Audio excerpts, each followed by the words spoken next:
All right, for my third pick in the fifth overall of the Week 2 Sunday six-pack presented by FanDuel, I'm going with the New Orleans Saints plus 2.5 at home against the Tampa Bay Bucks. If you can find a 3 out here, historically, doesn't make sense to ever buy half points.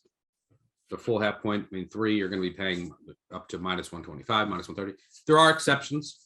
And if you're just a recreational better and you really want the 3, it's the one time I would excuse it. But historically, if you look back, it doesn't make sense. But if the total's lower, it makes more sense. But you can find up to like a minus 120. Also a good teaser piece, which we'll talk about later. This line has come down a little bit because of some of the injury situation. Let me say it again. Because of some of the injuries that Tampa is dealing with. A lot of veteran receivers they have. So it's like, all right, are they really hurt? Are they not? But they were limited last week, dealing with some injuries. None of them practiced today. Also, you have a situation on the offensive line. Another situation. They're already dealing with a lot of turnover in the interior. Now their tackle, Donovan Smith, he left last week's game. Not sure if he's going to be able to go. And what do we know about the Saints defense? It's the one team that has given Brady issues over the past couple of years. And that was when the Tampa had one of the best offensive lines in the NFL.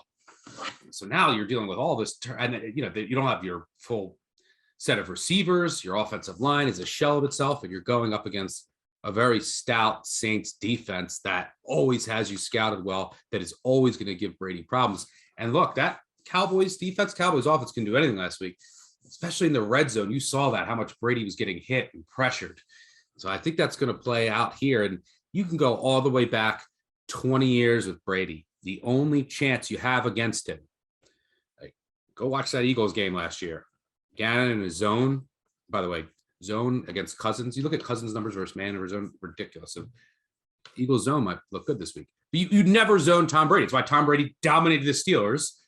Steelers used to run that zone forever, and Brady would put up 50 every time. The only teams that would ever have any success, you have to get pressure, and you have to play man on the outside. Saints are capable of doing that. But Ravens used to be able to. Really good Ravens defense used to do that as well. We'd have guys like Suggs getting pressure.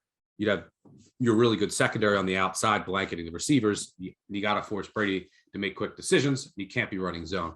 Saints defense matches up really well here. Love that I saw from Winston last week on the offense. And, kind of a slow start, but he really got going. If you look at some of the advanced metrics, he played really well. They were throwing the ball downfield, being aggressive. I don't think the drop-off with Peyton, that's one data set.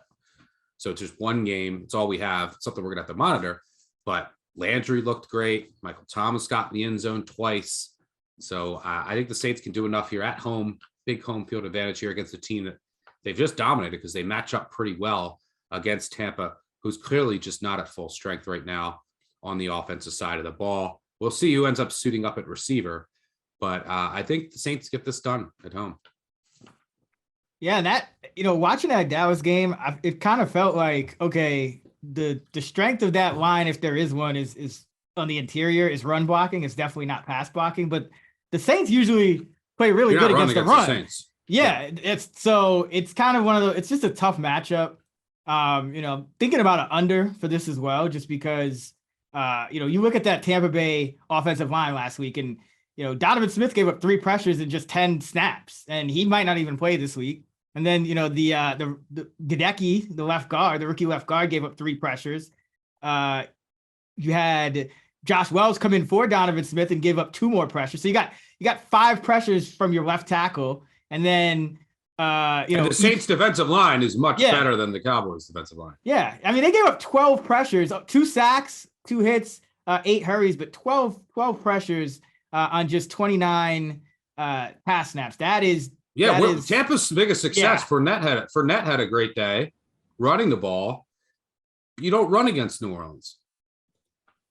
Exactly. So this is a really tough matchup, and I don't think we're gonna. I liked what I saw in the Tampa Bay's defense. I will say, I think it's going to be just a low scoring kind of game, and I think the Saints are a live dog here as usual against Tom Brady. I mean, this team just has his number. I mean, you could just look at the last few matchups. I mean, wasn't it 9-0 or something like that? 9-3.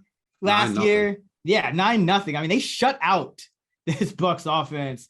This is just not the matchup for him. And I'm really curious to see kind of how they scheme this up, because you don't really want to try to run against the Saints, although Cordell Patterson looked fine, but those Saints-Falcons games are always a whole nother, like, you almost have to throw those out. Like, they're just division games. The Falcons seem to always kind of play them well, but I'm curious, the line is in shambles. The receivers are iffy. Like who are you? How are you projecting the Bucs receivers this weekend from your fantasy stuff?